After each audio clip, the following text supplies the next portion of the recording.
Hello and welcome to another episode of Power On Podcast. This is episode 7. Woo! Party! And I'm joined, of course, with my wonderful co-host, Sushi. How you doing? I'm doing very good today. How are you doing? That's good. I'm doing all right. The ankle's being the ankle still. Yeah, getting better, I'm sure, though. Slowly. So, but yeah. So today we are actually joined with another guest. Yay! Hooray! And it is Shintai. Shintai, could you please introduce yourself? Hey, my name is Shintai. I'm just basically some gamer on YouTube that talks about games. Well said. Yeah. If you want to check out my stuff, it's Shintai123 at youtube.com. Do it. Do it Now! It's in order. But later. But Do it live! afterwards. Anything else you want to add there, Shintai? Or anything else you need to plug? Or you want to kind of say about yourself? What's your favorite soda drink or something? I don't know. Well, I'm pretty partial to orange soda, No, but if you want to know what kind of gamer I am, I guess, I really love RPGs.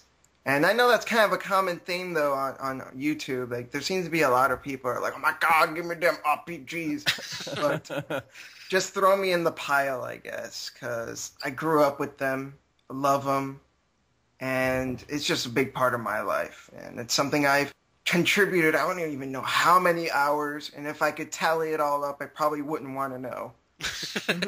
You'd feel pretty embarrassed, probably. Yeah. It's just like, ooh, it's even more than I expected. Let's keep this number somewhere else where no one can see it. Yeah, for sure. Don't go flaunting that. Shaking your head in disapproval. Yeah. Well, I guess if that is it, then we should jump into the topic for the episode. And the topic is... The topic is, what's your RPG style? Oh, lucky for you, Shintai. Yeah, it could be. I wonder if this was foreseen somehow. Yeah, perhaps. Lucky it wasn't sports games that came up. And you'd only be stuck with, Blitzball or something. Probably one of the only sports games I would ever give two craps about. So, I guess to kind of clarify what the topic is really to discuss, how we approach RPGs. That'd be a good way to put it?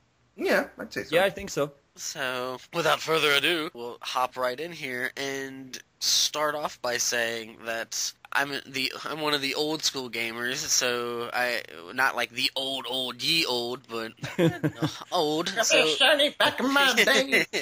Yeah, not that old, but kind of. I started off with Final Fantasy 1 and Dragon Warrior 1, and this kind of, because I played those games, it's something that I have a hard time breaking the chain of, and that is, for a lot of the turn-based games, I like to go at it brute force as physically as possible and Hulk smash things. Yeah. Because in Dragon Warrior, Dragon Quest 1, you solo it, and honestly, the magic is, unless it's like sleep magic or something, most of the magic is, healing magic, that too. But all the other magic is really, I never used it. I just hit things. And in Final Fantasy, the magic system was, at that time, you'd have a level, and that level would have, say, 4 points, and then you'd have 3 magic spells that you could use. And if you used a magic spell on that level, it would take a point away. And so you could only max out the points to 8. So you'd only have 8 spells that you can cast from that level. So you had to be very conservative with your magic, because I don't think there was ethers Yeah, there wasn't Yeah. any ethers, and so the only way you could recover any sort of magic points was using houses, which was kind of like a super duper tent, and that made things very difficult.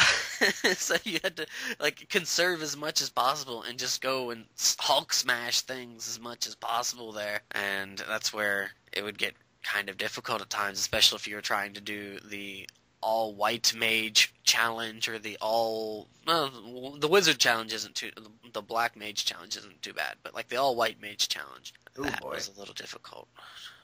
I wouldn't even want to try that. Now, to be honest, I never played Final Fantasy on the NES, the original. I'm sorry. I played the GBA version. Oh, okay. That introduced the extra dungeons and stuff, right? Yeah, and it also streamlined everything, because the way you describe the magic system, that's not how it is. They just use the traditional, you've got MP. That's it. Right. Yeah, so it made it a lot more approachable. Soften the blow. Yeah.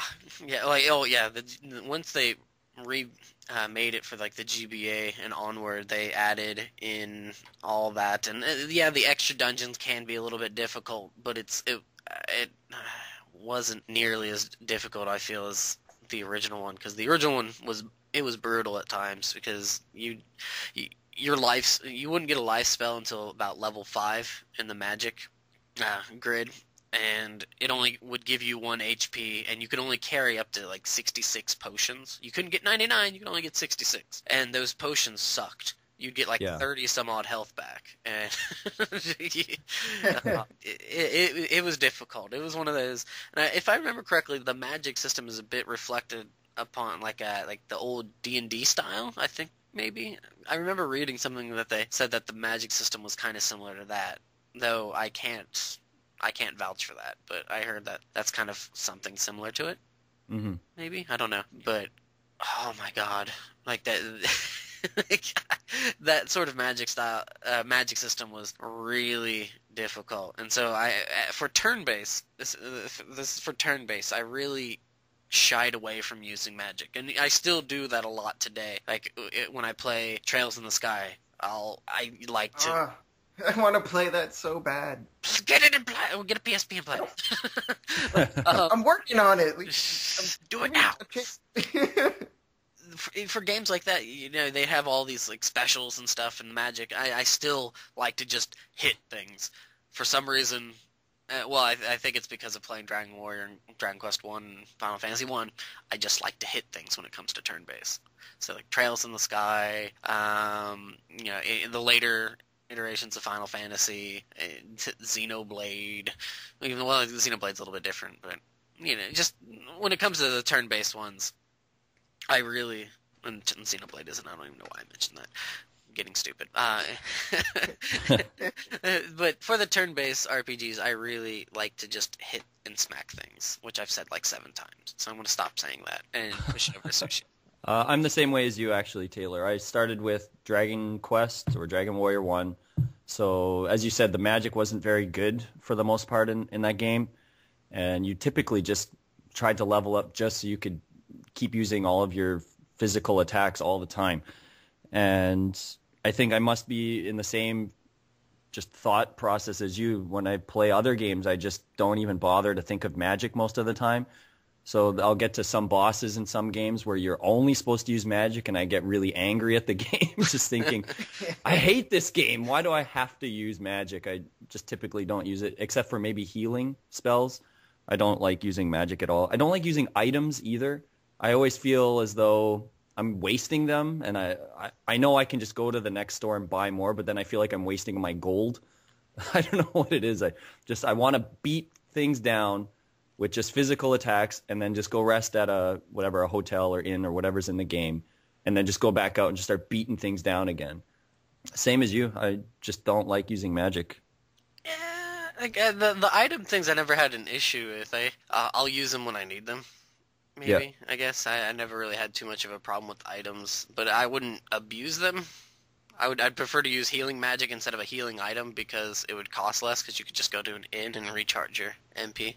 Yeah, me too. So, but I definitely, that's kind of interesting. I didn't think we'd be the same on that one there. No, I think in some certain games, such as the Grandia series, doing physical attacks gives you back the special points, so you can keep using like some of your special attacks. So it's worth your time to just keep using physical attacks. I love But Grandia it's also so much. yeah, Grandia is one of my favorite games. I probably mentioned this a number of times before. So Actually, I don't mean to boast or brag, but I recently did a review of Grandia on my channel. Please check it out.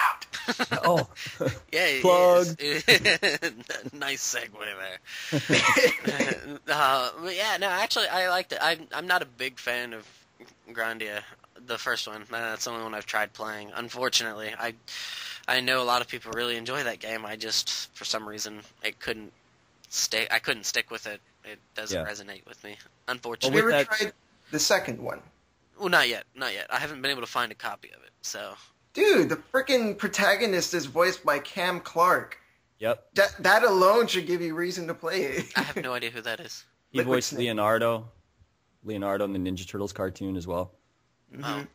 He's also Kratos from Tales of Symphonia. Oh, okay. He's just a pretty big-time voice actor. Nice. He's awesome. He's just kick-ass. Well, yeah, who knows how his voice is in Japanese? I don't know. Yeah, that's the thing. It's probably like dark and broody, and he's all deep. Could be. And it's got, fairly young protagonist, I'd assume. He's like in his early 20s. Oh, so he's probably got like the most musky voice ever. Kind of like, maybe. James Earl Jones kind of voice. So. Yeah. Going super deep or some shit like that. So. One thing to bring up about Grandia, though, is that is one of the few RPGs where I did feel it necessary to use magic simply because there is a level-up system for your magic. Mm-hmm. So you do have to work at that, and it's one of the few times where I would continually use magic in battles because it obviously levels up your skill levels and your abilities as you play on. Your stats. Yeah. So kind of like how the original Final Fantasy II, if you'd use magic, it would level it up, and using magic also increased your intelligence and all that sort of stuff. Kind of, except it actually works. Oh yeah, because in Final Fantasy II, you'd always have to, you'd sit there and just cast spells all the dang time, and it gets very tedious. Let me put it this way: you won't be resorting to hitting your own party members. Okay, fair enough. So kind of maybe more along the lines of Seiken Densetsu or Secret of Mana, where you'd have to use it to level up magic. Yes, I think that's a good parallel. I'd also say Disgaea. Okay.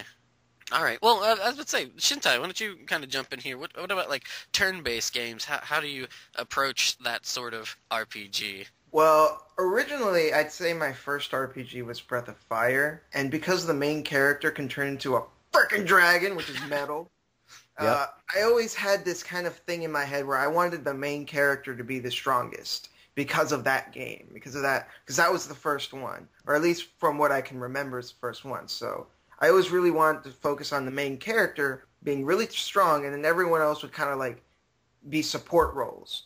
Mm-hmm. So in essence, what always ended up happening was I'd actually end up with really balanced teams. I'd always have like someone be the tank, and then everyone else would be support. They'd be like healers or magic users. And that's kind of always what ended up happening, and that's how always been kind of like my style. I'd always have a few characters that are like super beefy, that take all the hits and can dish out the damage, and then I'll have one or two, how many, the game lets you use. The other characters would be healers and would be magic users, or, would be buffers and debuffers. Even though I don't usually use debuffs or buffs, that's only in Shin Megami Tensei games, because those games are too metal for anyone to handle otherwise. I dare you to play those games without buffing your characters. It's too hard. But yeah, I always kind of like ended up with like these really balanced teams. Like I recently replayed Final Fantasy IX, and Awesome. yes, because that game is awesome. And what ended up being my team was I would have Zidane, and I'd have Freya, and then I'd have Garnet, and then I'd have Vivi. A pretty balanced team, I'd have two attackers, I'd have a white mage, and I'd have a black mage. And they always could handle pretty much any situation. If I needed some magic, I've got Vivi. If I need to just rough through with physical attacks. Even though the mages aren't really that strong, the other two would pick up the slack. And that's always how I felt. Like I've always, it sprung from that desire of like I want the main character to be super cool and really strong. And everyone else would support him. And what ended up happening was that kind of like molded and shifted to making some like balanced teams or like pretty much teams that can like handle any situation, whatever comes at them, they can do it. And, they can pull through. And, yeah, that's basically my style. That makes sense. I think most games typically try to do that as well, though. A lot of games start with just the main character, usually by themselves. And I know for myself, I don't usually like to venture out until I'm around a level 5 level, give or take, before I really start to adventure more out into the game and meet the other characters. So usually my main character is a little bit higher than everyone else in the game. Oh, yeah. I remember when I first played Final Fantasy VIII, I spent the longest time in the training grounds just fighting the enemies there and never really progressing the story. And by the time I decided to progress the story, because, I don't know, I guess I had a lot more time on my hands as a kid. Yeah, I was like level 25. And everyone else was still... Yeah. Wow. Everyone else was like level 7 and 8. Well, aren't the enemies and the bosses kind of set to Squall's level? Actually, what ended up happening was, at first, I thought that's how it worked, but actually what it does is it goes by the party level. Average.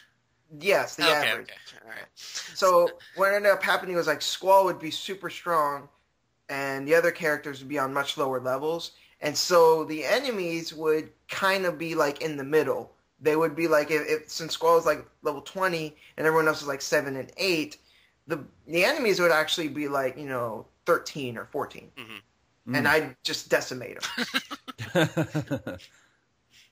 Fun times. I don't recall Breath of Fire doing that at all. I think it was not balanced at all from what I remember. Well, I prefer no level scaling. I think by principle, not always, but in general, I think level scaling is just lazy and stupid. Mm-hmm. Which, even though I really like Final Fantasy VIII, if Final Fantasy VIII didn't have level scaling, that would make it so much better. Well, what other games have? I know Lunar Silver Star Story Complete had level scaling for the bosses. Not for the regular enemies, but for the bosses. Final Fantasy Tactics had level scaling, but I think that's actually a game that handled level scaling in a very intelligent way. See, the way it works in that game is you have the world map, and you can like walk across the world map, which it's a point-and-click world map, and you can get into random encounters that way. And in those battles, the enemies level up with you. However, when you're going to a story-based mission, a story-based battle, they always had preset levels. And I always thought that was brilliant because the random encounters would always stick with you consistently throughout the game, but whenever you went to a like a story-based mission, you can be like so much higher of a level and just decimate them. But once you're done with that, you can still keep up with the same challenge outside of the story, which I thought that worked really well. Yeah, the Tactics Ogre games might do that too, right? I never played any of them. Oh, okay. I don't remember. I think they do. I don't remember. I think they do too. I think when you get into a skirmish, moving on the world map, I think those characters leveled up as well. But the main battles, I don't think that they did. Yeah, because the main battles are already hard as it is. Yeah, they're already really hard. So they're made by the same team, so right. Maybe. That's a good point because, oh my god, there's some battles and tactics that if you are playing it for the first time and you're not prepared for it, there's certain like scripted fights that you're going to wish you did not save before and get stuck at and then have to start the game over again. Yeah. Oh, I know exactly what you're talking about. Oh, God. That fight is so brutal. If you are not set for it, if you're not ready. I mean, the game is really easy now, because you could totally abuse it with mathematicians and just all sorts of... You can break it in just so many different ways, but first time playing through it, fucking... But it's actually... kind of weird. I'm sorry, go ahead. No, Shintai. Yeah, Karen. all I was say was it's kind of funny because when I first played Final Fantasy Tactics, I actually didn't like it very much. And it didn't take till years later when I decided to replay the game, it ended up becoming my favorite RPG of all time. Wow. Ooh, Yeah. that's pretty big. Yeah. if someone's like, go replay Final Fantasy Tactics, I'd be like, hell yeah. Go play Final Fantasy Tactics. Sure. Go play Final Fantasy Tactics Advance. No. Ah, That game wouldn't be so bad if they didn't implement the law system. that's a silly thing. That was the dumbest thing. They should have what they should have done is just had the whole game be nothing but snowball fights. That'd been fantastic. That would have been an interesting game. And it was just like them imagining all this other stuff. I would have been cool with that if it was just a whole imagination thing, and then instead they were just having snowball fights instead of going into a book and getting all these laws and you can't use weapons. No. The laws, like, they didn't work simply because you would walk around the map and that would change the laws. So you would be walking around the map in order to make sure that when you go into the next battle, those laws wouldn't affect you, and you shouldn't have to do something like that. Yeah, That's just tedious and annoying. Agreed. It's an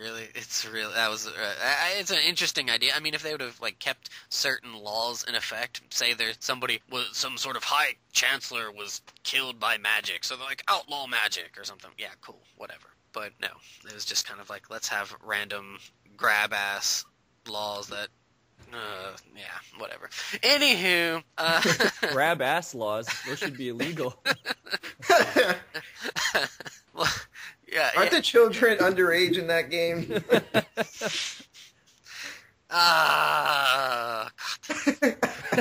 Anywho, sticking with the topic of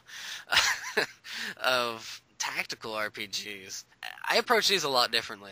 I have no qualms with using magic. I like archers in tactical RPGs, as crappy as they can be as units in Endgame, because a lot of them can't defend themselves if they get attacked from somebody who's like usually one square away. I'm mainly focusing on Fire Emblem here because that's my favorite tactical RPG series. But I really, really enjoy actually using a lot of the characters and whatever, like different kind of characters and not just brute force. I actually kind of prefer to use magic and use archers and kind of play the game by distance, like the distance kind of battle sort of thing, because I don't know, I try to do as much as possible without getting hit, even though that doesn't work, obviously. That's because you like Fire Emblem and it's so detrimental to lose a character. Right, when you die. I mean, yeah, some of the earlier games had there's this revival staff that you can use, but only at this one certain spot, and it's no.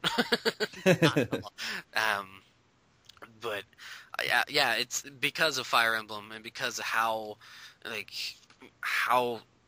crappy it is to have somebody die on you because they crit you or surprise cockbag, I'm here, and whatever. Yeah. I like to play the game with the enemy at a little bit of a distance from me, so they can't just counterattack me and that sort of thing. Or I love unfortunately they get so useless by the end game, but I love the really slow armored units. Oh, those guys are great. They're so great at the beginning of the game because you can use them to tank so well, but when by near the end of the game they're so slow and they can't catch up.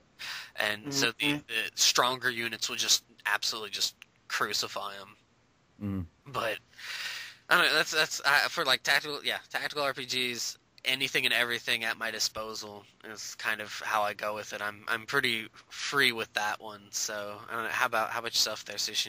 I know you were playing one. Yeah, I was playing one. I'm a huge strategy RPG guy. That's probably my favorite part of the genre, is probably those games. Mm-hmm. And I actually approach them similar to you again. For some reason, I like using a lot of the different styles of units and stuff and trying to put together kind of my perfect team. And it usually consists of, a few mages, 1 or 2 healers maybe, and then 4 or 5 units to press up front with just brute force. And I think that for some reason I just prefer to play those games, and I feel comfortable using everything, as you said, at your disposal. I feel comfortable using everything. Again, I don't typically use items, but I don't know. I find those games, I enjoy the balance. Sometimes they're difficult, but you can always pretty much leave a battle and come back and just kind of level up slowly and figure out how to beat the battle the correct way without losing characters and such. Yeah, I think Fire Emblem is great. One thing I kind of find dumb about Fire Emblem is and I don't know if this is just the ones that have been brought to the U.S. or North America, but that they have that battle scene. Well, it shows that battle scene, and then it says, okay, if you fight this particular character and you have a spear versus an axe, and then it tells you can hit this guy 4 times, and then it just tells you you're going to destroy the guy, like you're going to take off 80 hit points or something. I just find that kind of unbalancing. Well, because it tells you how much. It tells you exactly how much you can do. I just kind of don't like that. I'm trying to think. I think they introduced that in Seisen, the Genealogy of Holy War. Okay. I think maybe. It just kind of unbalances the game a little too much for me. I just think, I mean, I get it because you're trying to watch your characters' backs because you don't want them to die and such, but I just find it a little too easy in that regard. And well, the thing is with the 4-strike ones, those are usually the hero weapons or the special, like. But even aside from that, they'll tell you 2 right, times. The attack, 2 times, right? And it's up to 25 hit points per attack or something. It's just kind of silly to me. Yeah, well, yeah, that makes it a little bit easier. But I know they in the Path of Radiance, the Wii. Yeah. I think in hard mode it doesn't show. Oh, that's Radiant Dawn. That's Radiant Dawn. Yeah. I was about Path of Radiance is on the GameCube. Okay. Yeah, I always mix the 2 up because they different names. Similar names. Japanese. Well, they're different names in Japanese. Well, a little bit different, but I always mix them up. So, but anywho, I think in a hard mode for the Wii version, didn't they kind of stripped it bare? I don't know if they had they might still have kept that kind of stuff, but I know like you can't tell how far the enemy units move unless you count the squares and stuff like that. Mm-hmm. So it harkens back to some of the older style of Fire Emblem there. Mm-hmm. So, but yeah, I think that when they started showing more of the double attack and stuff, that might have been Genealogy of a Holy War. I think maybe I could be wrong, but. Yeah, well, the game I'm playing right now, you have to count the squares for everything, and it just drives you nuts because it's a DS game. It's Rondo of Swords. I know you haven't played that, Taylor. Have you know this game, Shintai? I have never heard of it. You've never heard of it? Nope. Really? Yeah, it's a game that was released by Atlas, and I was really looking forward to it because, well, I was under the Atlas label, and it was a strategy RPG. And I thought, this is going to be a really good game, looked interesting, and they just added all these really unique elements that don't really pan out well. They have an attack system where your movement system is also your attack system, so you have to charge through the enemies. You don't like come up to them and face them one-on-one. You have to basically put your arrow marker through the enemies and you pass through them to attack. And I guess their thinking was you can attack multiple enemies. You can attack like 5 guys at once if you're standing next to them. But they just added all these other elements that really screw it up by they can block some of your attacks so you get screwed after the second attack, and now you're surrounded by like 6 guys and you just get destroyed, and you're outnumbered like severely up to 25 characters against your 6. You're only allowed 6 every battle. Jesus, and it's just brutal. Yeah, it's brutal, and it's just I've wanted to throw my DS so many times, but I haven't. Like I've somehow been able to manage to be calm enough not to throw it, but the mages can't move and attack. They can only stay stationary and then they can attack. But that's a problem for you because you're always having to move as you're trying to move across the map. But they just put their mages all in places where they can just continually bombard you and just destroy you in like one shot. And it's just like, you just want to scream "fuck" like every time. It's just it's brutal.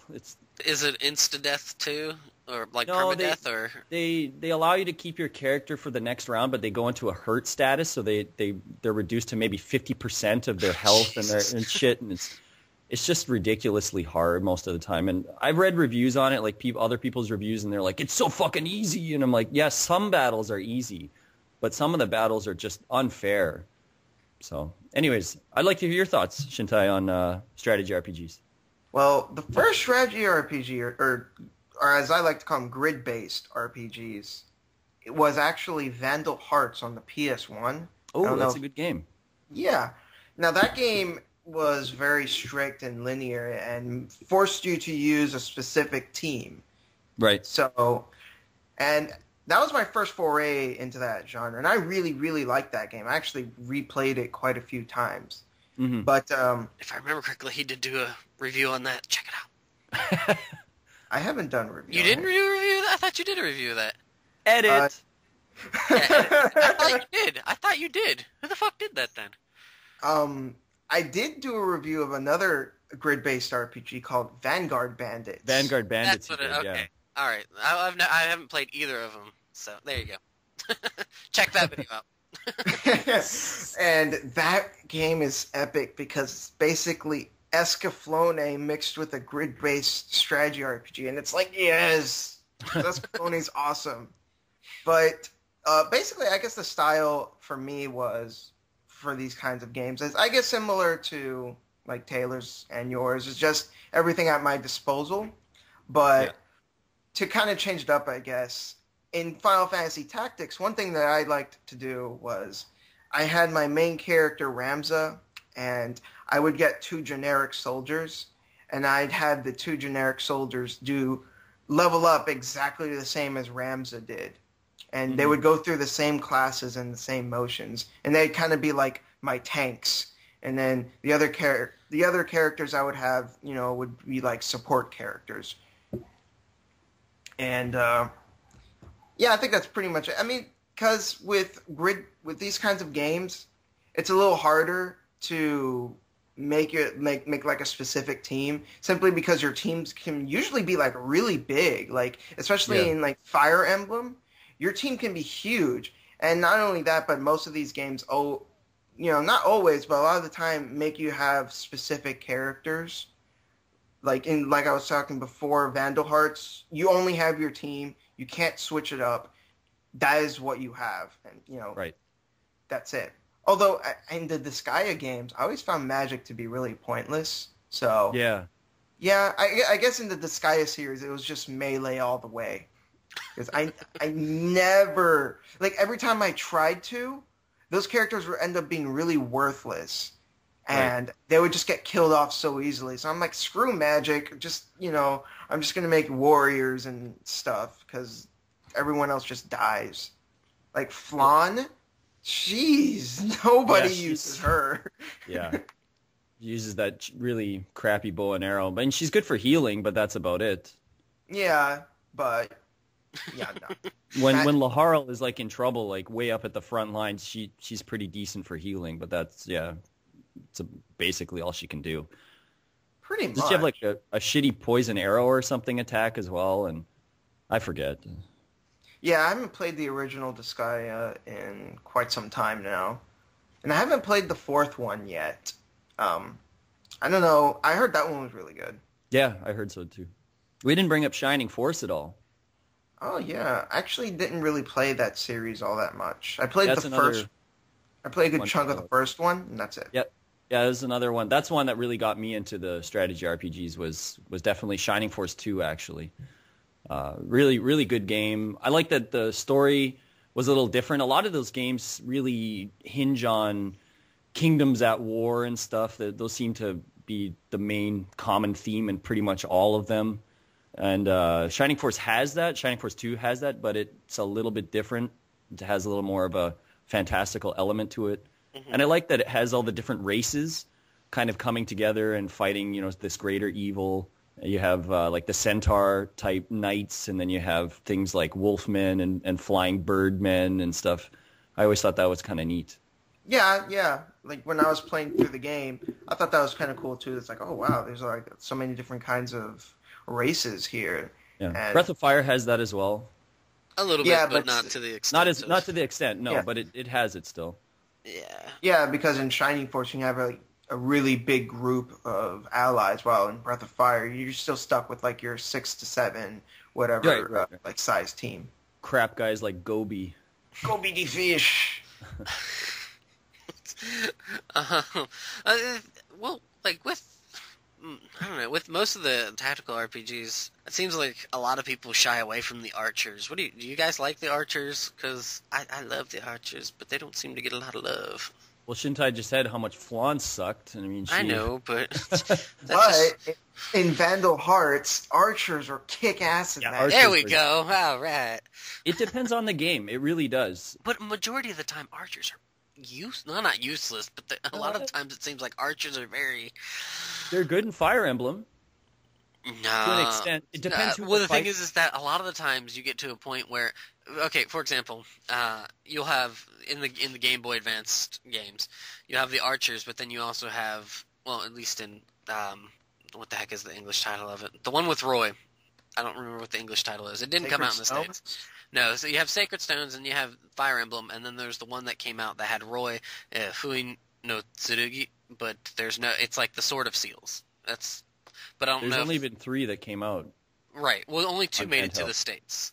Yeah, on GBA, right? Yeah. Right. Only 2 made it to the States, but there was the second and third one, but the first one with Roy, Fui no Tsurugi, Sword of Seals. I don't know if they called it something else, like the Flaming Sword or something like that, but that game particularly, you have the archers, and there's some archers that are decent, but then you have this other kind of hybrid group, which are the nomads, and the nomads are like really they're a horseback archer unit that when they upgrade, they can actually have a weapon, like a sword. Like a kind of sword, thing. yeah. Right. There's a few of those guys in the other ones too. Right.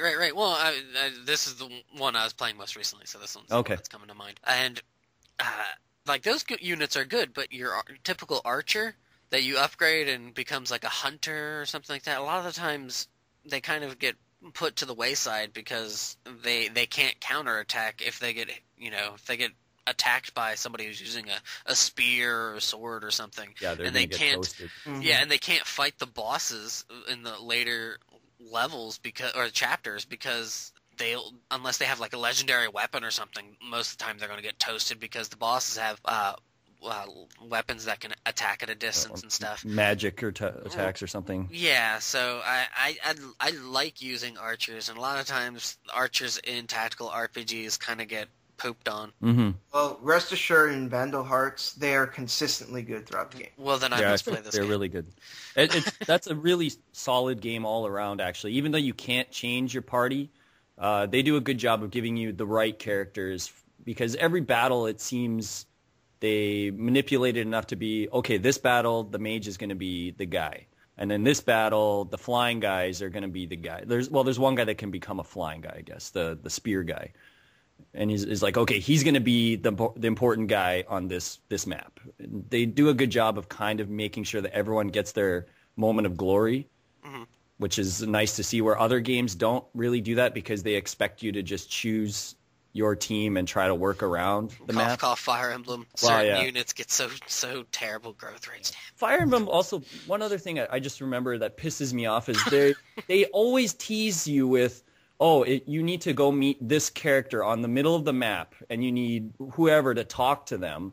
But they're so damn far away, and you're going to have to send, your main guy most of the time it's the main character, who, if he dies, it's game over automatically. Like, send him into the middle of 20 guys to talk to one Pegasus Knight or something stupid. And it never makes sense. I think I try once in a while, and then I always die, so I just get pissed off, and I don't even bother to get the character. They do that all the time. They constantly tease you like that. Yeah, I do that. See, what I do is I go online and I make sure that character's worth getting in the first place. I go for I'm one of those kind of, when it comes to Fire Emblem, I'm one of those perfectionists that have to get every unit, save all the towns, and it becomes such a bear at times. Just Sometimes it's just not worth it though, because I don't have I usually am very patient, but sometimes after trying X amount of times, I just don't care. It's usually characters that I won't probably even want to use anyways. So, Yeah, well, there's like, I think some of them are good, but I find many of them are just useless. yeah, some of them are just absolutely crappy matches. Oh, damn you piece of garbage. But yeah. So moving along, we go into I guess the third area of RPGs, and that's The third act. The third act, and that is kind of your action RPGs. And I'm going to bring up more so the two I'm a bit more. I enjoyed the Secret of Mana series up to 3. I didn't play 4, but Secret of Mana, Tales of, and Star Ocean.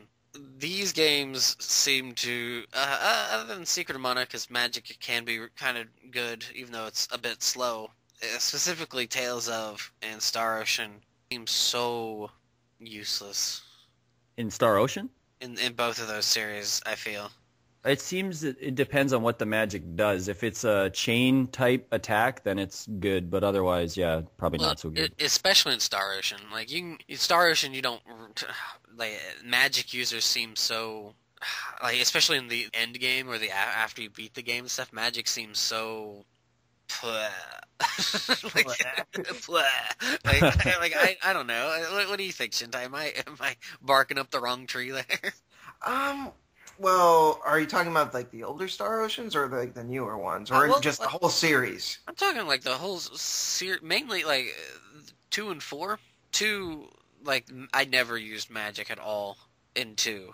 I was always just like, let's smack things, okay, and then I used my skills for like from Claude. But I never had any magic users, really. I was just always like, all right, guys, let's just destroy things. And in 4, it was kind of the same way, because the magic was so slow, and it was just so... I mean, if you're trying to fight Gabriel or something, it's just... it never... No, bad memories, no. Actually, Star Ocean 4 is probably the only game I've ever done this, where I actually used the entire party. I didn't just stick with like 4 characters like I normally did. I actually used every character in that game. Uh-huh. And I think the reason I did that was mostly because like, oh, these characters are out of MP. Let me switch them out. And I always kept doing that. And that was honestly like kind of weird when I realized I was doing it. I was like, I've never done this before.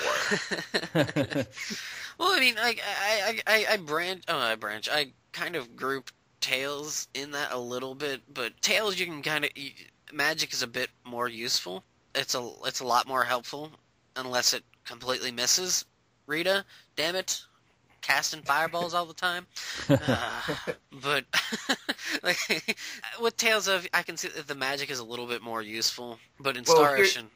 Here's the thing, though. With those games, you can go into the menu. Both series, you can go in the menu and you could turn off certain spells so they wouldn't use them. Oh, right. But then if you do that, usually it's the super duper powerful spells, and you're always having to use items to heal their stuff, and it seems a bit what's the word I want to use? Overkill?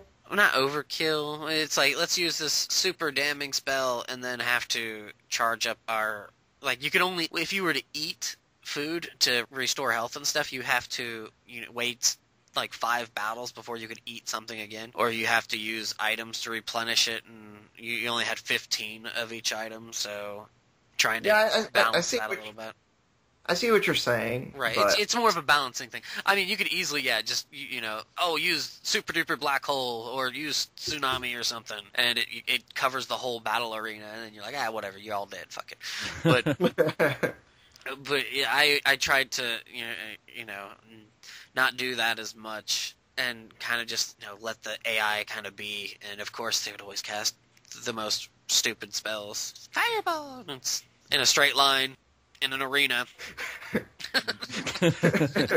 think that just spells it all out there. So, but magic's a little bit more useful in Tales and Secret of Mana, I thought. But like, I really like Star Ocean, particularly the second story, and because that's like the one game that I actually took the limiter off of the final boss and max leveled, which is like 255 or something, and did all of that stuff and fought the final boss, and he was still an absolute wrecking crew at that level. Wow, awesome. But yeah, I don't suggest doing it because that takes so long. But if you want some sort of crowning achievement in a video game, I suggest taking the limiter off of the final boss in Star Ocean 2 and fighting him and enjoying how insane that dude is. That boss is pretty tough on his own, though, without the limiter. I mean, with the limiter. Yeah, I mean, like, without it, he's insanely fast, and his spells just come out like that. And it's just like, come the on. If you're not constantly hitting him, you are going to die. What always got me in the final boss with Star Ocean 2 was he kept using this attack, Earthquake. And it would kill everyone in one hit. And I'm just like, no! What is wrong with you? This is not fair. Yeah, if you're not beating up on him and just completely just wailing on him, and he gets off a lot of spells and you're not near him, I think some sort of divine intervention is needed. Your guts level needs to be very high, and you need a lot of luck to survive a lot of the spells and stuff. He is so insanely stupidly hard. Yes. But yeah, Sushi, over to you. Action or RPGs. I don't have too much to say, actually. I've only dabbled little bits in such as Star Ocean and Tales. The only Tales game I think I own are...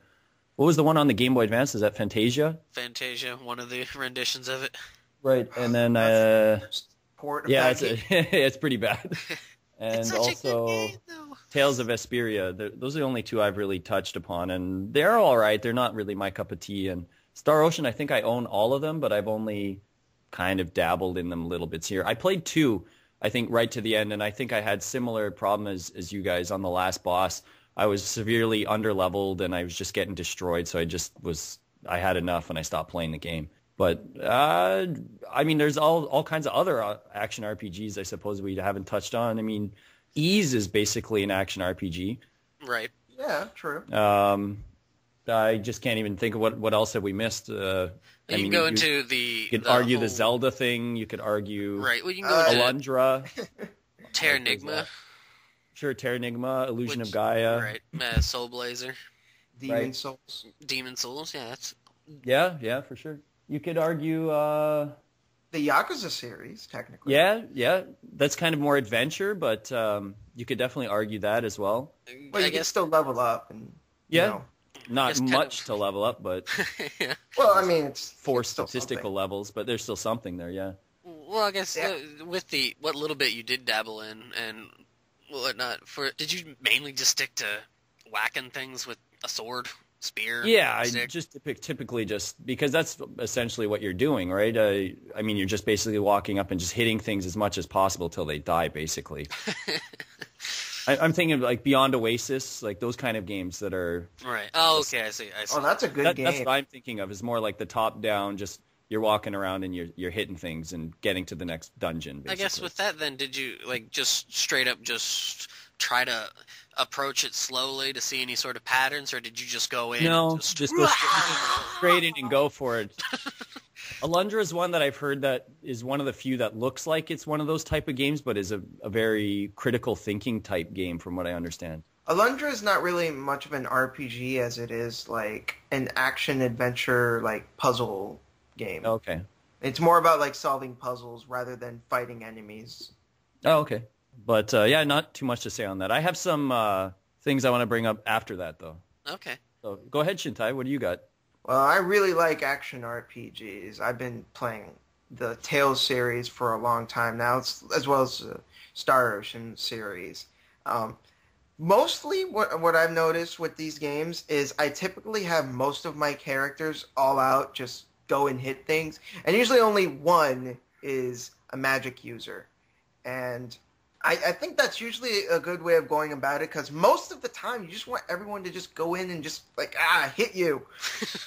but sometimes you'll need like a healer or a magic user or someone in the back just giving some support, because I mean, like I said, I'm usually really an advocate for like everyone's got, the teams have got to be balanced. But I feel that in action RPGs, that balance really isn't as necessary because, not to say that there's less, strategy in action RPGs, but that the strategies are different. So they require more physical than, magical in those games, at least from my experience. Right. Yeah. Speaking of Fantasia, I love that game to death, but Me too. I think it points out a very glaring issue with, well, I wouldn't say a glaring issue, but it brings up a point that action RPGs are a lot more physical because you only have Kless. Kless is like the only one that really does any sort of physical damage, as opposed to, what the hell? Chester? Yeah, Chester, who's the archer, but he's so, under-leveled by the time. Yeah, but if you level him up, he gets he, really good. He does, but he's slow to attack a little bit, from what I remember. Like, I don't know if they changed him in the Game Boy Advanced one and stuff, but like I'd played on the Super Famicom, and dear heavens, pew, pew, pew. But by the time that comes about, it's so much further into the game. So you're going through with Kless, and he is your one-man wrecking crew. He is basically Cecil of Final Fantasy IV fame in Fantasia. He is like the only one that matters because Mint's there just to heal, Clark's there to be a pervert, and what's her name? Ash, yeah. Arsh, yeah. She's there for the magic, but like if an enemy sneaks up from behind or gets past Kless or something, or like knocks him out, the party is so screwed. And like I think that kind of alludes to, for the whole action RPG, that it's more about being as physical as you can than trying to be magical or cute and use kind of like long distance attacks and stuff. I don't know if I just totally went on a tangent on that or what, but No, I get so I guess just saying, just from early on, because the game came out, what, 95 in Japan? I think so, something like that. Like, I personally played the PS1 version. Okay. Well, and that's a really good version. Yeah, it's running off the Destiny version, engine. Yeah, and that's really nice. But I mean, just early on, even from the early stages in the mid-90s and stuff, and you have this kind of particular action RPG style, it promotes more of just, it's better to be physical and attack things and rather than just use all that sort of magic and all that kind of stuff. So. Yeah, I see what you're saying, but I think that's kind of interesting. Well, and I guess they may have fixed him a bit in the PS1 version, but Chester, it becomes a lot more useful later on in the game. Yeah, okay. Like, if I didn't have Chester, I probably wouldn't have beaten the final boss. Oh, I think they changed him a little bit because he's not hard. He's just hard to hit in the original one.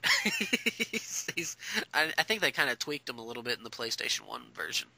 I'm kind of ashamed to admit it, but I had to be really cheap with the final boss in order to actually beat him, because otherwise he would just decimate everyone. I'm just like, oh my god. No, yeah, I think they did tweak him because he wasn't hard. It was just more of it was just hard to hit him. No, he was just tough. Okay, the PS1. They changed him a little bit. He just came in. It's like, fucker everyone. Fuck you. You want to attack me? No. It was so frustrating, and I was like, I don't want to do this. I gotta be cheap, and I gotta like spam canceling attacks that kept canceling his moves and doing tons of damage. Just like, oh, goddamn you. So, Sushi, you had a couple things you wanted to bring up there.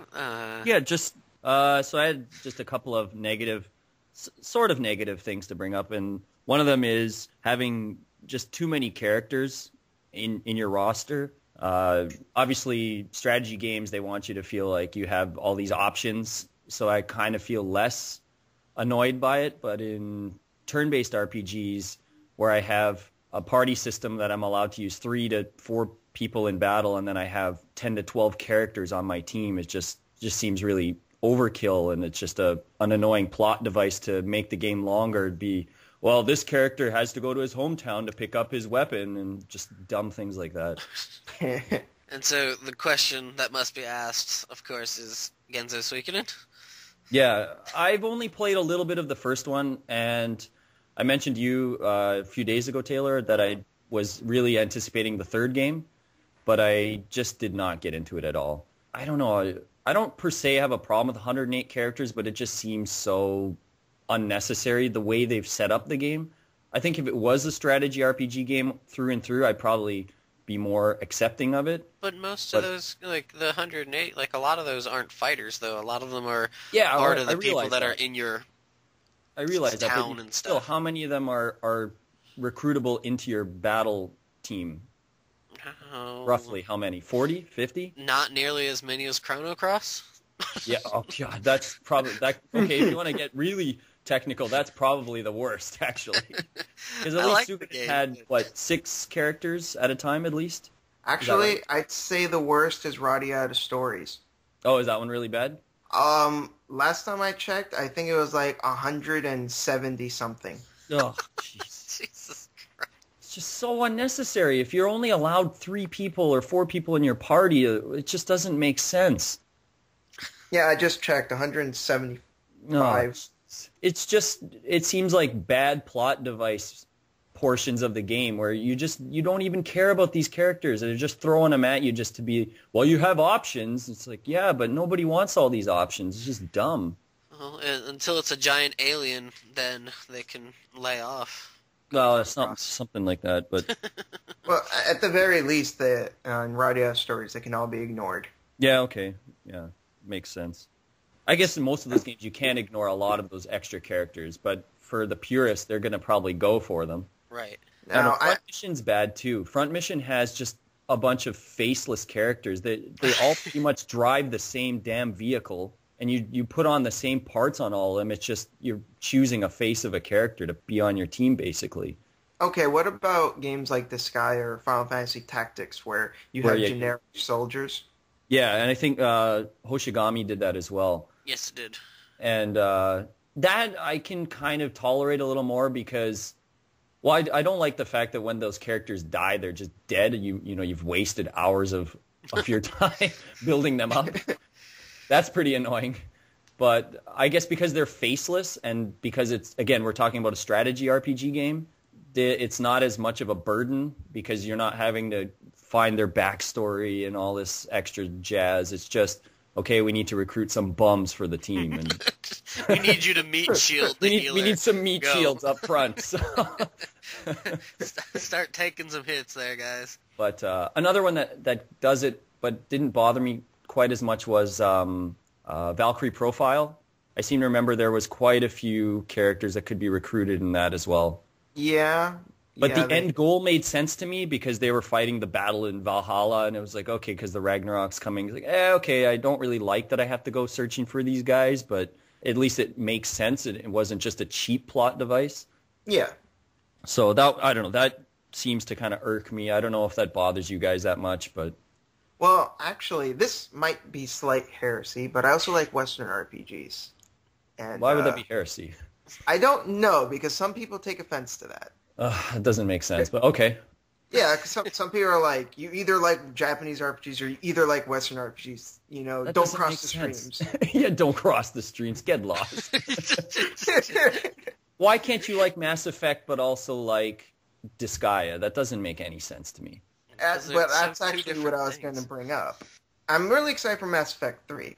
So I was playing Mass Effect 2 recently, and I noticed that game, I've actually never played the first one because I have a 360, but whatever. Okay. The point is, in the second game, there's a huge cast of characters. Yeah. And a lot of them are pretty cool, and, they're generally, pretty fleshed out. They're interesting characters. But the problem is, it's not the characters themselves. It's just the fact that there's so many of them that it becomes hard to care about all of them. Right. Because, yeah, they're all defined. They're all fleshed out. They have their own backstories. You even have to do a mission for each of them in order to gain their loyalty. And, it's all really good and intriguing stuff. It's just that there's just so many of them. It's kind of hard to be emotionally invested in every single character. And what ends up happening is I only really care about some of them. Like, I thought Thane, the assassin, he was really cool. So I really liked Garrus, I thought he was, really cool character. Tali, I thought she was really interesting. I made her the love interest. Okay. And Oh, baby, baby. I really didn't like pay attention to them. I never really put them in my team. I just never really cared, and it didn't really seem to matter because by the end of the game, whatever. Yeah, the first game has that too, but there's a bit of a smaller group from what I recall. You know what's funny is I loved the first game a lot, and I've played through it, I think, 4 or 5 times. And I thought, man, Mass Effect 2 is going to be amazing. And then I put it in, and the first moment they're like, you can't use any of your characters from the first game. And I was like, what? You guys said that we're going to carry over everything from the first game to the second game. I'm like, yeah, but you can't use any of the characters in the second game. And I was like, fuck this game. I played it for like 3 hours, and I was like, fuck this game, and I didn't even play it after. I got so angry that two of them make a comeback. 2 of them. I know Garrus comes back, and Garrus is my favorite character. But they just like Garrus dumped is so everybody. Cool. Oh, and not only that, I just didn't like the battle system. It was a lot more action-oriented and a little bit kind of wonky to me. Just there were things I didn't like about the second game, so I just stopped playing it. What I thought was kind of weird, though, is if you're a female shepherd, you can actually get with Garrus. Oh, really? I didn't know that. I guess How would that even work? All men are fair game, I guess. I don't know. Yeah, I just thought that was weird. It's just like... Those weird mandibles on his face just being like, rah! Don't touch me! But let's move on from that. A few other things that bother me. Oh, sorry, I gotta look at my notes here quick.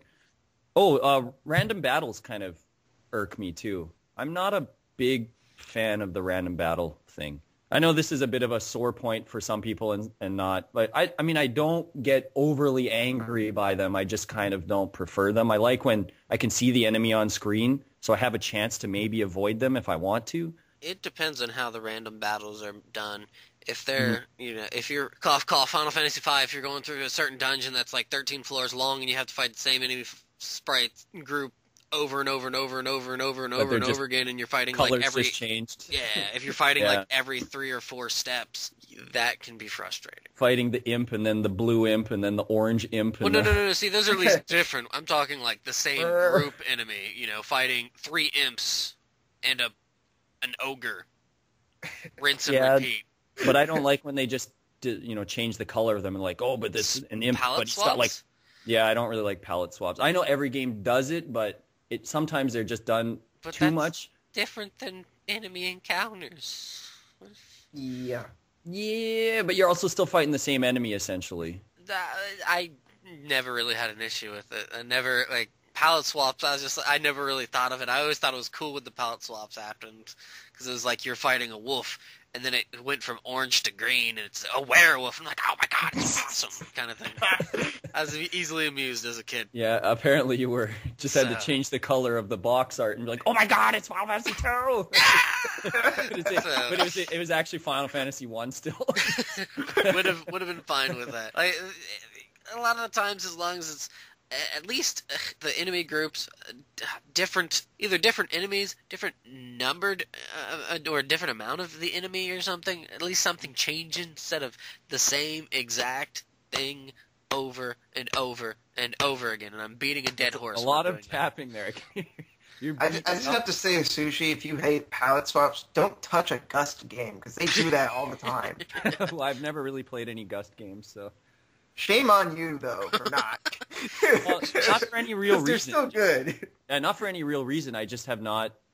I always get confused by the names and stuff. So I'm just like, which one is this? Okay, I'll give you that. They're weird names. Yeah, so which one is this? And it's not because I see them like, oh, yeah, this is too funky for me. It's just, well, I mean, I have to import my English RPGs, so I kind of try and have to pick and choose what I want to get. And often those games are pretty premium priced still.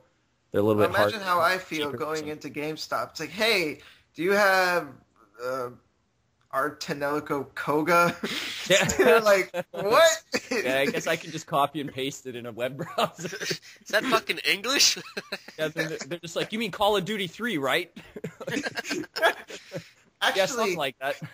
That happened to me once. I asked for God Hand, and the guy was like, are you sure you don't want God of War?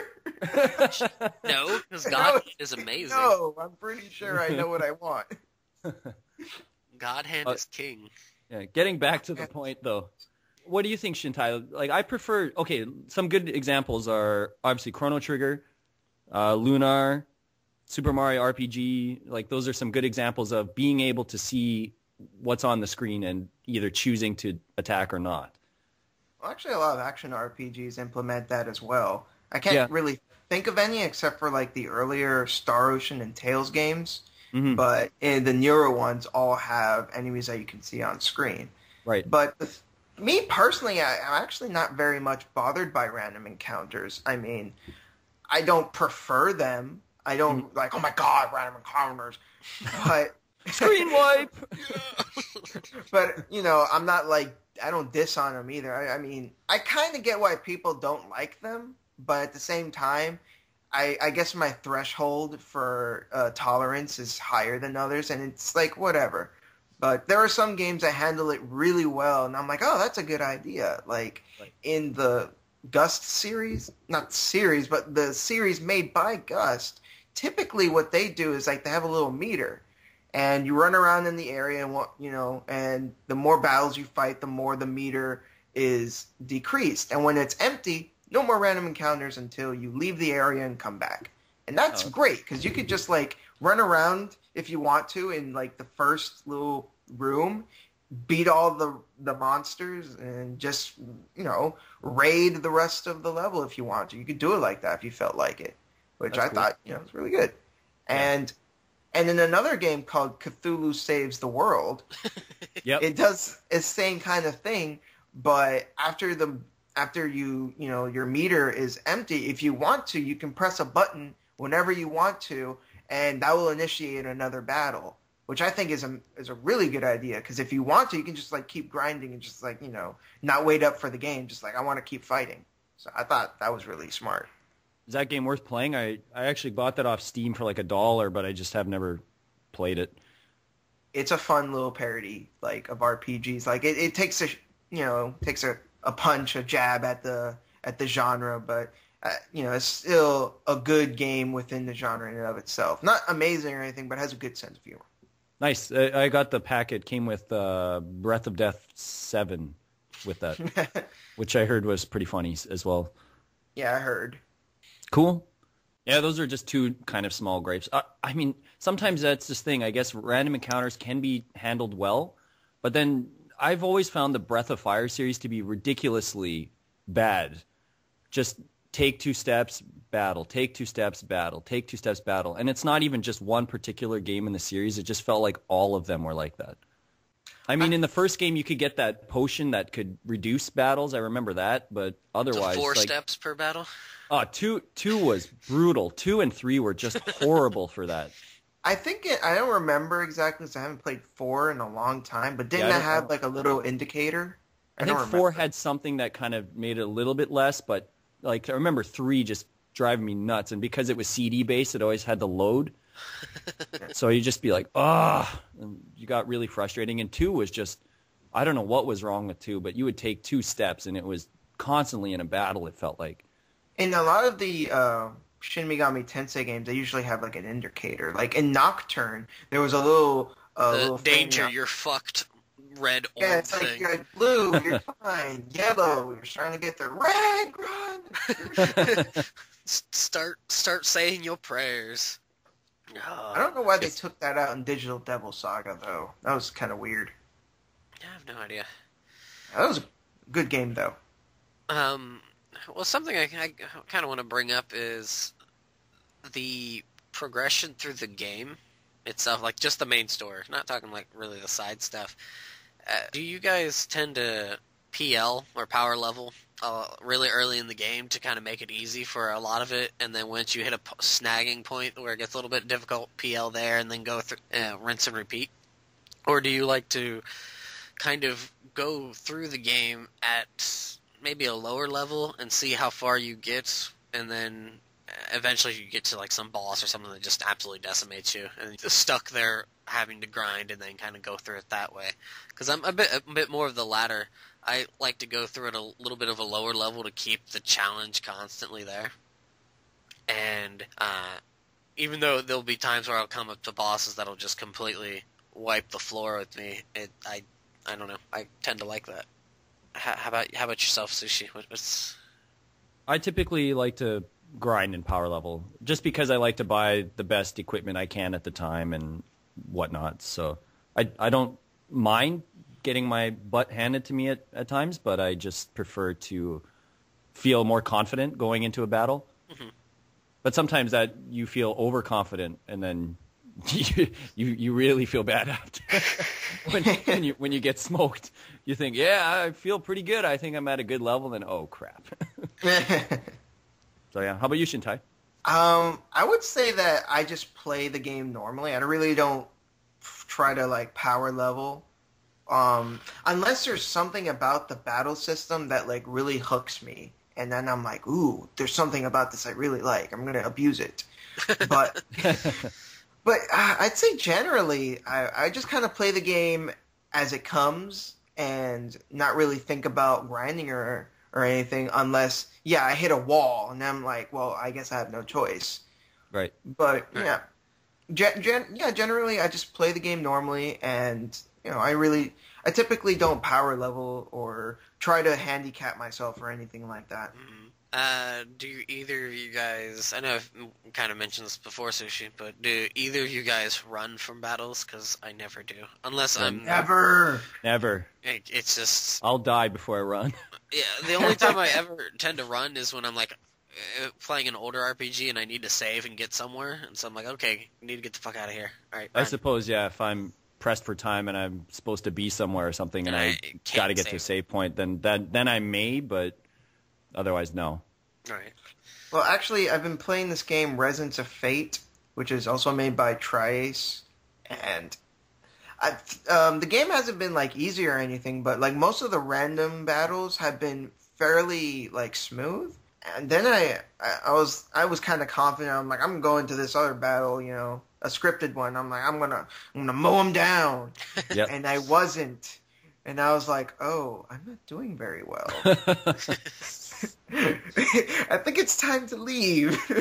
I think that's one of the only times I've ever really ran away from a battle, because like I just went in there thinking I was just gonna come in and just like mess them up, and then I didn't.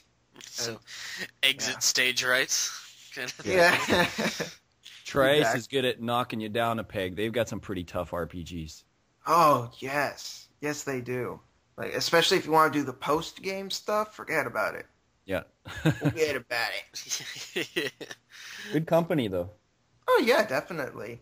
But they're very hit or miss with a lot of people, I've noticed. Yeah, it seems to be the case. Yeah, like, I despise Star Ocean 3, but I like the other Star Oceans. Mm-hmm.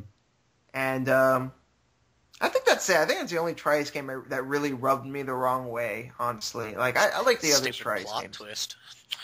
Oh, Don't ruin it. I haven't played it yet. So bananas. That is the plot twist. Yeah. Flipping on bananas? Yes. B-A-N-A-N-A-S. Yeah. Oh God. But yeah, you'll have to play it and determine No, don't yourself play it. For it's Feel the seriously- pain. Feel the pain. You guys Save gotta yourself feel. the anguish. I mean, I know there's some people that I know that really enjoy the game. So, Well, I mean, there's a lot to like in terms of Star Ocean 3's gameplay, but at the same time, I felt that Star Ocean 4 did pretty much the same thing and did it better. So for me, it's like, what's the point? Just me. Whatever. Star Ocean 4 didn't have much of a plot either. Oh God, yeah, the plot in 4 hurt. Herpaderp. That's what it was. Herpaderp. Okay. So, I guess we should kind of hop into the game. Yes. Dun dun dun. Are you up for a game, Shintai? I'm always up for a game. Oh, Nice. And you know how the game works, correct? I believe so. I hope so. All right. For your sake. For your sake. He's probably going to mop the floor with us. We'll get just the right topic for him, probably. I'm picking a number here. We are pulling out. I honestly believe he already has this picked, and throughout the whole episode, Here, listen. He threw out. Yeah, so you probably already have it already picked out. Yeah. Shintai, if he wins, he obviously cheats. So Obviously, I'm just shady Taylor like tells that. himself that every night before he goes to bed. He must have cheated last week. he must have. I remember that episode 1. He totally cheated. Totally. Yeah. All right, so the number here is number 9, and that Good is number. games with the letter R. Motherfucker. What? Seriously, so you guys got to mention titles with the letter R. That start with the letter R. Start with the letter R.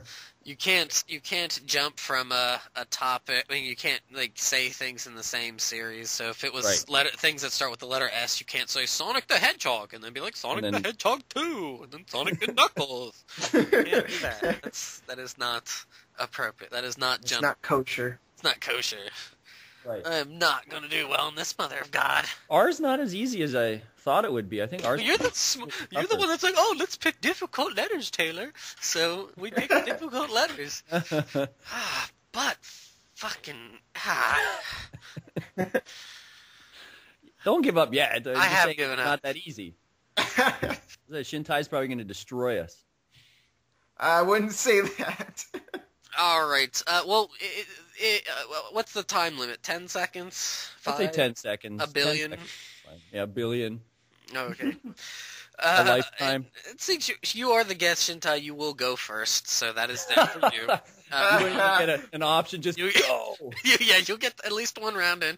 How about your? Is it my go then second, or I don't remember who won. I think you won the last one. Oh, jeez, I don't remember. I think it was because you and Crow were still going at it, so I think. Okay. So I would go second, and then Sushi will go last. Bringing up the rear. So yeah.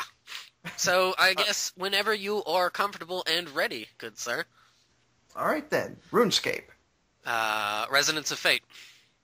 Resident Evil. Because I mentioned it. Yes, you did. It's your go, Shintai. Oh, I thought Sushi was going. He said Resident Evil. Oh, my bad. Radiata Stories. Okay, Romancing Saga. Oh yeah, I forgot about that game. R-Type? Rune Factory. Did you say Radiant Historia? Yeah, he said that one. I said Radiata Stories. Okay. Oh, sorry. Yeah, Radiant Historia. Well, there you go. Sorry, what is Radiant Historia? Is that an RPG? The RPG DS game that's super sexy, awesome, that's like Chrono Trigger and... yeah. Right. Right, it's getting a re-release. Is that yes, correct? It is. Quit delaying for time, Sushi. No, I wasn't trying to. I'm sorry.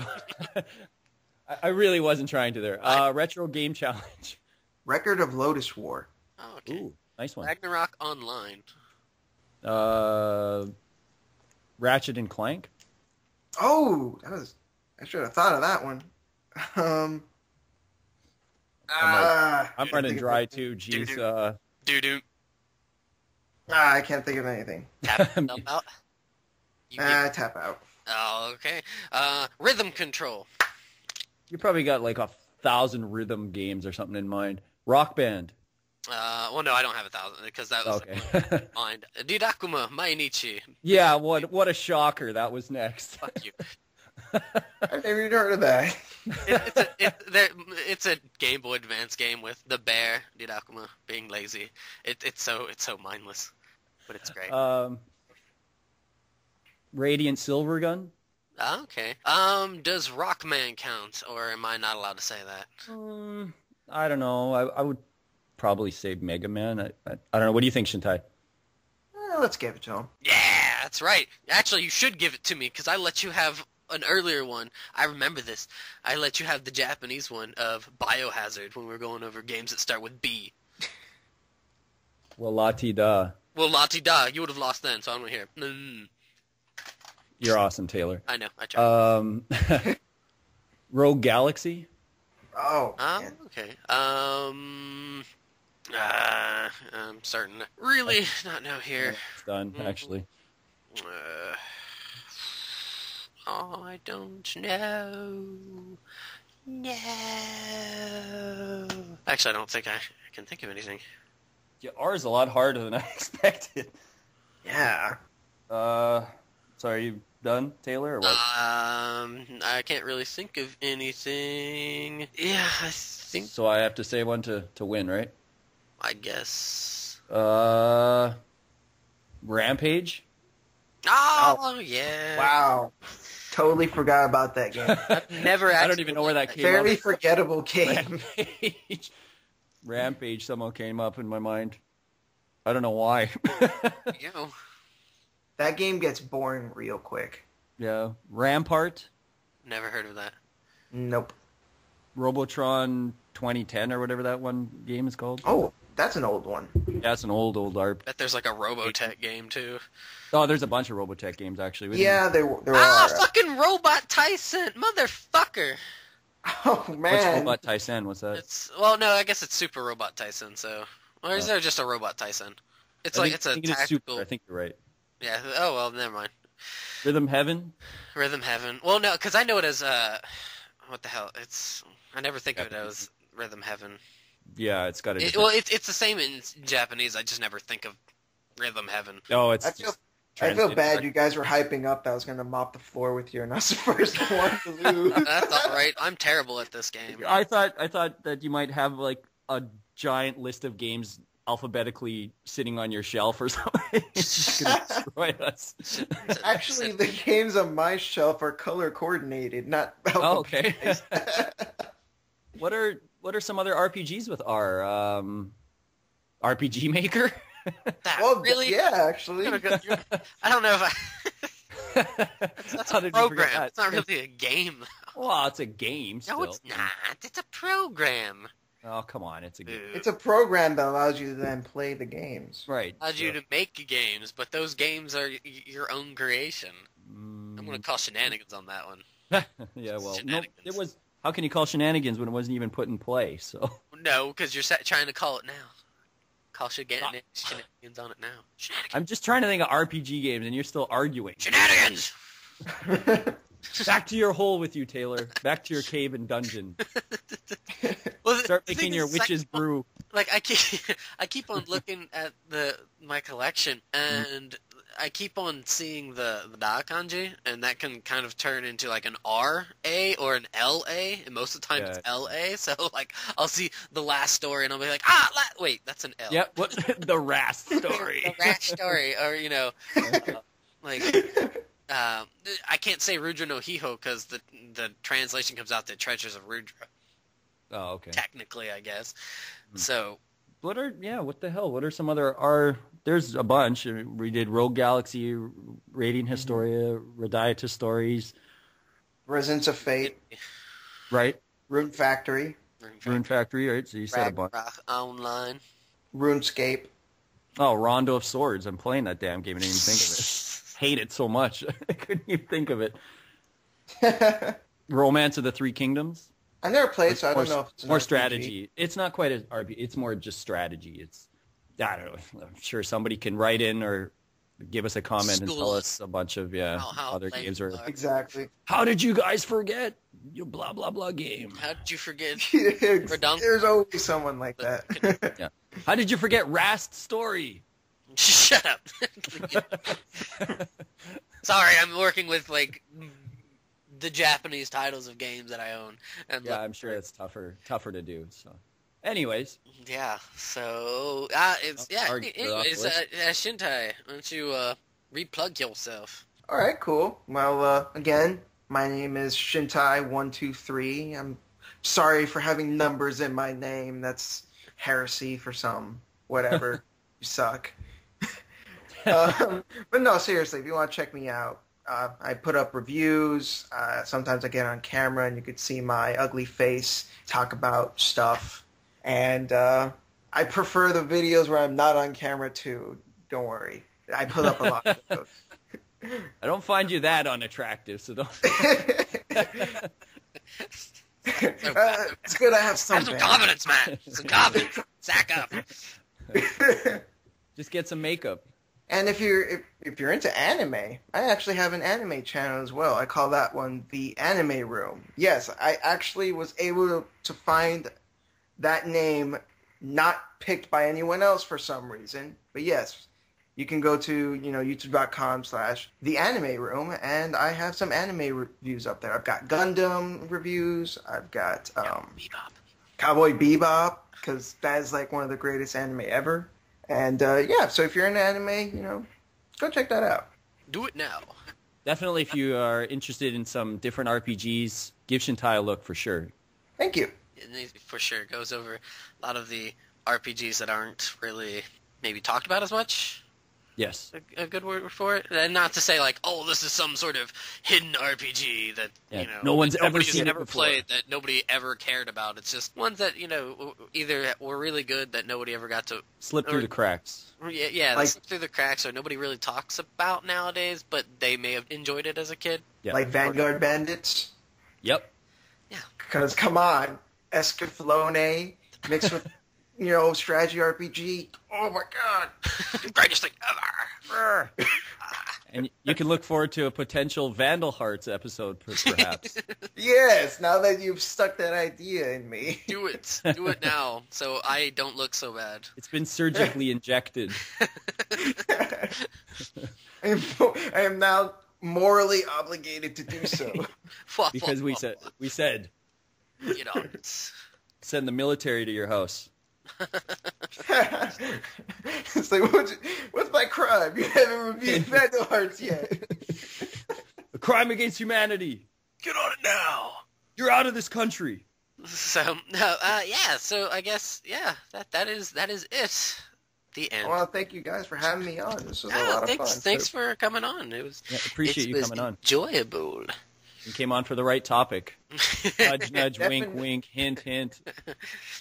So, but yeah, I thanks guys for listening. Please, would really appreciate any sort of comments, critiques, inputs, questions. I'd like some questions. That'd be cool too. I would like to kind of answer some questions that you guys would have and whatnot. And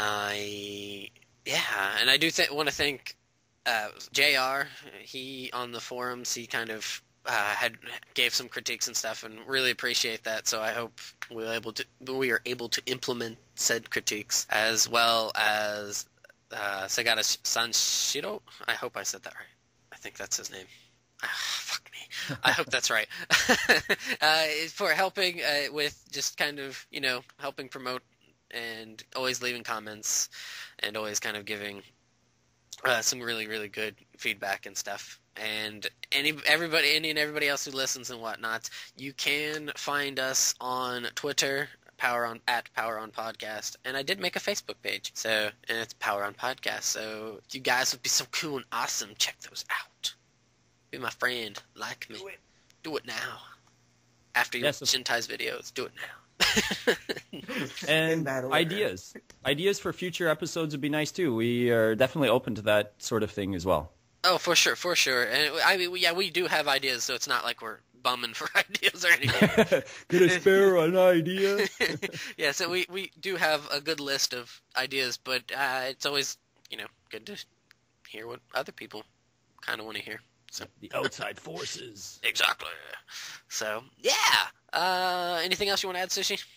No, just again, as you already mentioned some names, just thank you. I've seen comments from people such as Anzi on there and Nostalgia King. I apologize for some of the other names that are not coming to mind, but we really appreciate those comments. So please keep them coming. Really helps. So, yeah. So, and that's it. So have a good day.